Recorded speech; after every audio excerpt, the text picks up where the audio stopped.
When the Avro Lancaster first thundered into German skies, it didn't look like just another bomber. It was massive, menacing, and capable of carrying destruction on a scale Germany had never endured before. To civilians below, its drone was the sound of dread.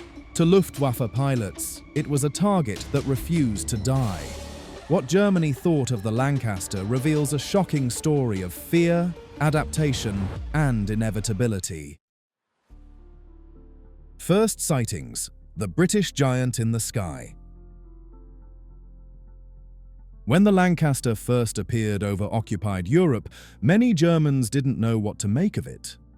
Unlike the smaller Wellingtons and Hampdens they had grown accustomed to, this new bomber had a presence that could not be ignored. Its vast wingspan, its 4 Merlin engines, and its heavy silhouette against the night sky made it instantly recognizable. German civilians in cities like Essen and Hamburg described the sound of its engines as a rolling thunder that meant one thing: bombs were coming. For Luftwaffe pilots, the Lancaster was both a challenge and a puzzle. At first, there was disbelief that such a large aircraft could be agile enough to maneuver through flak and still return night after night. German crews soon realized this was not a conventional bomber raid. The Lancaster could absorb damage and keep flying, frustrating pilots who emptied their cannons into it without seeing it fall. Reports circulated of aircraft returning to England with tails shredded, wings punctured, yet somehow staying airborne. Even on the ground, flak gunners were struck by its resilience. Their shells found targets, but the bomber stream kept moving, dropping larger bomb loads than anything seen before.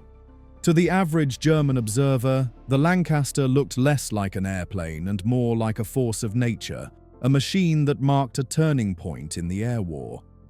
Its arrival was not simply another escalation, it was a declaration that Britain was bringing the war directly into the heart of the Reich. German air defense before the Lancaster. Before the Lancaster's arrival, Germany's air defense system had been designed to repel medium bombers and smaller-scale night raids.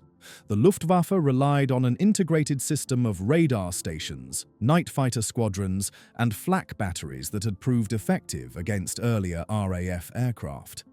The Heinkel He-111S and Wellingtons that preceded the Lancaster could be tracked and intercepted with relative confidence. German commanders believed their network was strong enough to hold.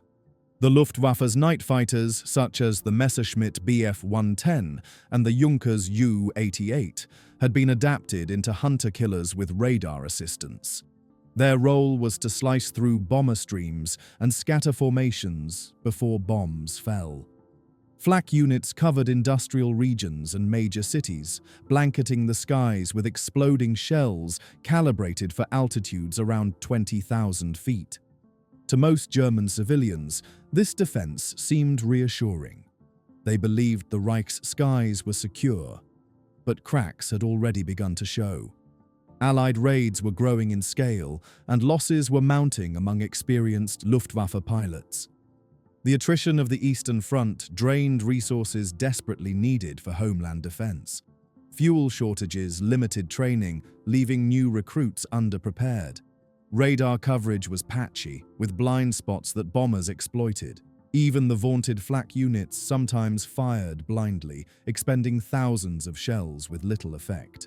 Into this strained system came the Lancaster, flying higher, faster, and heavier than anything before. Its arrival exposed the Luftwaffe's reliance on outdated assumptions. The defenses Germany thought reliable suddenly looked fragile. Night fighters struggled to climb into position before the bombers arrived. Flak gunners found their shells bursting far below the bombers' true altitude. The Lancaster didn't just challenge Germany's defenses, it revealed their growing inadequacy. Technical shock: Lancaster through German eyes. As German intelligence gathered details on the Lancaster, disbelief turned into alarm. This was not another British heavy bomber. It was a machine designed to overwhelm defences, powered by 4 Rolls-Royce Merlin engines, the same type that gave the Spitfire its legendary performance.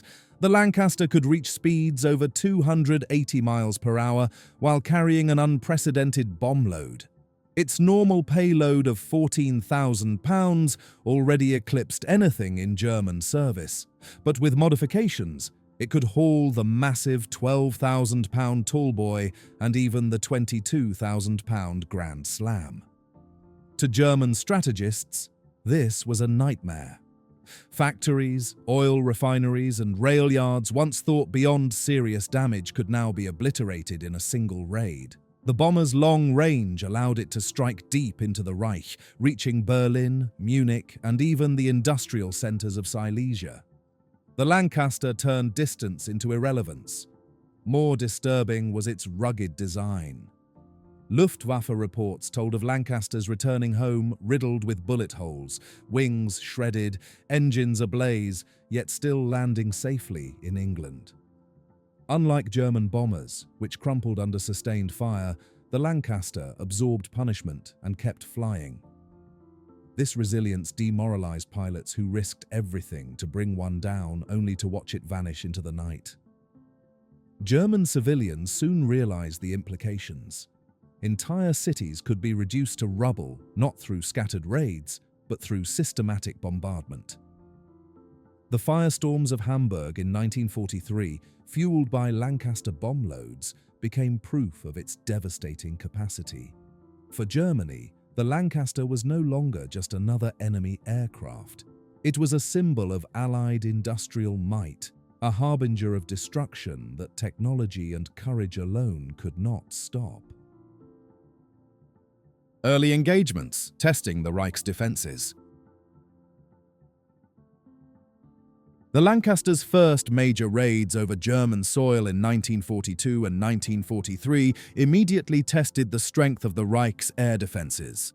Unlike earlier British bombers that arrived in smaller formations, the Lancaster came in disciplined streams, hundreds strong, saturating the sky. For Luftwaffe night fighters, this meant their usual tactic, picking off stragglers, was far less effective. Every interception turned into a brutal contest of endurance, where even the most skilled pilots struggled against the sheer volume of targets. One of the first wake-up calls came during the devastating raid on Cologne in May 1942, when more than 1,000 aircraft participated, with Lancasters playing a central role.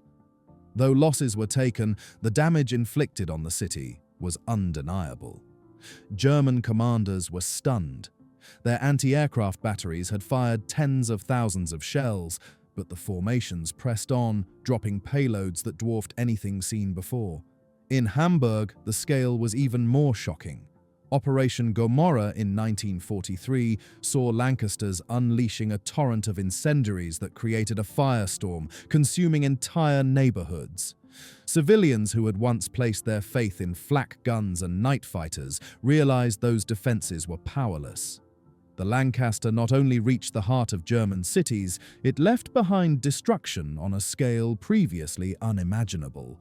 For Luftwaffe pilots, the Lancaster raids became battles of attrition they could not win. Ammunition ran low, engines overheated, and even successful kills often came at the price of their own aircraft. Many began to note the futility of their missions. The Lancaster had revealed a stark truth.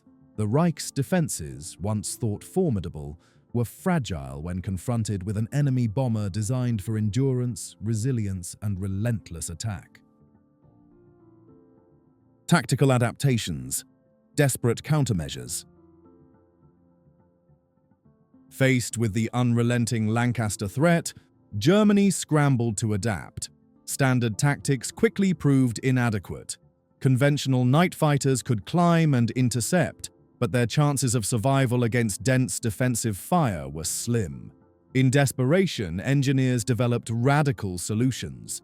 The most infamous was Schräge Musik, upward-firing cannons mounted in fighters like the Bf-110 and Ju-88.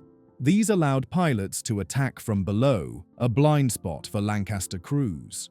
When successful, the tactic was devastating, though it demanded nerve and precision. Flak units also evolved. Heavier guns, such as the feared 88mm and even 105mm batteries, were concentrated around key industrial cities. Yet ammunition shortages and the sheer altitude of the bombers limited effectiveness. German radar networks were expanded to improve early warning, guiding fighters into bomber streams before they reached their targets. Still, the pace of Allied raids outstripped defensive improvements. Desperation bred sacrifice. Pilots were sometimes ordered to ram Lancasters if ammunition failed, turning themselves into human missiles. Others were fitted with experimental rockets or explosive charges intended for close-range detonation.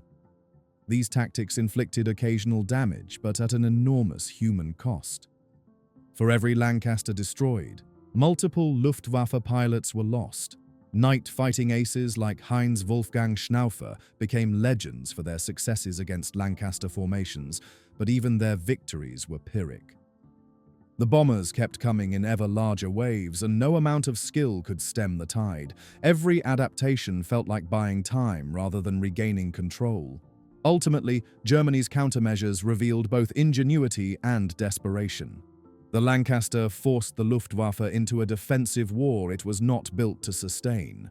For every clever tactic devised, the Allies responded with new strategies, shifting altitudes, varying routes, and deploying radar jammers. The bombers' presence turned the skies over Germany into a grinding battle of innovation and sacrifice, a fight the Reich could not win. Psychological impact, fear, and firestorms. If the Lancaster battered Germany's defenses militarily, it broke them psychologically. For civilians, its deep, droning engine note became a sound of terror, a signal that death was imminent.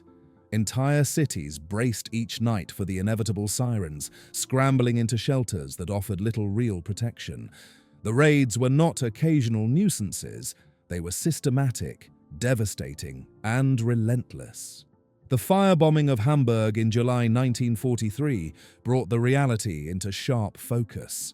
Lancasters dropped thousands of incendiaries, igniting a firestorm so intense it consumed oxygen, suffocating thousands who had survived the initial blasts. Survivors spoke of hurricane-force winds pulling people into the flames.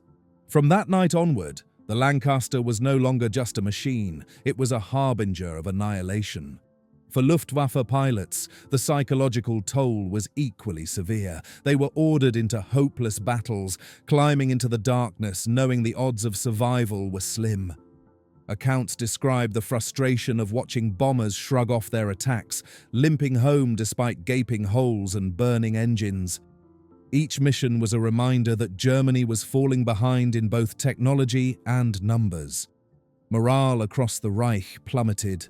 Civilians grew resentful of official propaganda that claimed victories while their neighborhoods turned to ash. Soldiers on leave returned to ruins. The once unshakable faith in Hitler's promises of invincibility crumbled with every Lancaster raid. By 1944, the bomber had become a symbol of inevitability, proof that no matter how brave the defenders, Germany's cities could not be saved. The Lancaster did more than destroy factories or housing blocks. It hollowed out the spirit of a nation. Its presence in the night sky carried a message that was both clear and chilling. Resistance was futile, and the end was only a matter of time. Legacy: the Lancaster as a symbol of Germany's defeat. In the aftermath of the war, the Lancaster remained etched in Germany's memory not just as an aircraft, but as a symbol of overwhelming force. To civilians, it represented nights of terror, the endless wail of sirens, and the fiery destruction of once proud cities. To Luftwaffe veterans, it embodied frustration, an enemy they could see but rarely defeat. The bomber came to symbolize the technological and industrial gulf that had doomed the Reich long before surrender. Historians often highlight the Lancaster's role in strategic bombing campaigns, but its legacy inside Germany was more intimate. Memoirs from civilians recall children huddling in shelters, listening to the ominous drone overhead. Many compared it to an executioner's drumbeat, signaling that the next strike could be their own home. Entire generations associated the Lancaster with fear, hunger, and the collapse of their world. Its role in delivering the massive tallboy and Grand Slam bombs reinforced its image as a machine of unmatched destruction. The raids on industrial sites, canals, and infrastructure not only crippled Germany's war effort, but also shattered its psychological will to resist. For Germany, the Lancaster became more than a bomber. It was a constant reminder of Allied dominance. Where German innovation faltered under shortages and desperation, Britain fielded a weapon of industrial power and precision. In this way, the Lancaster's true legacy was as a harbinger of modern warfare, wars no longer decided solely by battlefield heroics, but by production lines, endurance, and the ability to strike deep into the enemy's heart. Even today, surviving Lancasters evoke awe and unease at air shows. For those who lived through its raids, the memory lingers. In Germany, the Lancaster was not merely an aircraft, it was the silver giant that carried defeat into their skies and sealed their fate. Avro Lancaster was not just another bomber, it was the machine that carried Britain's war into the very heart of Germany and made defeat undeniable. From the first shimmering glimpses of its vast silhouette to the firestorms that consumed entire cities, it left behind scars both physical and psychological. For civilians, it was the nightly reminder that no shelter was truly safe. For Luftwaffe pilots, it was the opponent that drained their courage and proved their defenses obsolete. More than its payload or its engines, the Lancaster's true weapon was inevitability. The certainty that it would return again and again until resistance collapsed. It remains etched in history as the bomber that broke a nation's will and marked the twilight of the Reich.